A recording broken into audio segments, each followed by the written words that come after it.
तमाम सबूतों और गवाहों को मद्देनजर रखते हुए कोर्ट अंकुश को बाइज्जत बरी करती है। आखिरकार फिर एक बार प्यार की ही जीत हुई।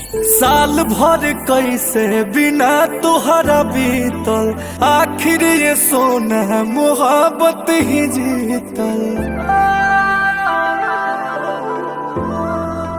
साल भर कैसे बिना तुहरा बीतल, आखिर ये सोना मोहब्बत ही जीतल। जान हो दिल से रिहा हो गईनी, काट के साजा तय हो जन दुनिया के प्यार की देखावे, आजा से नूरा लगावे, आजा हो किए हो जन हमारा के अपन तू बनावे, आजा से नूरा लगावे, आजा हो।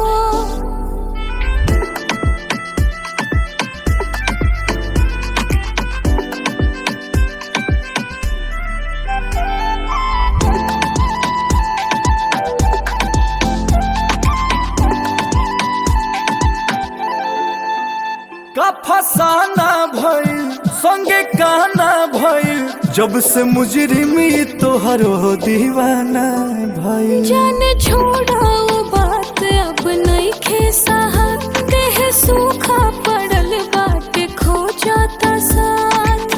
बेरी बेरी तू याद पुराना का कर लू ताजा, तय हो जन दुनिया के प्यार ई देखावे, आजा से नूरा लगावे, आजा हो किए हो जन हमारा के अपन तू बनावे, आजा से नूरा लगावे, आजा हो।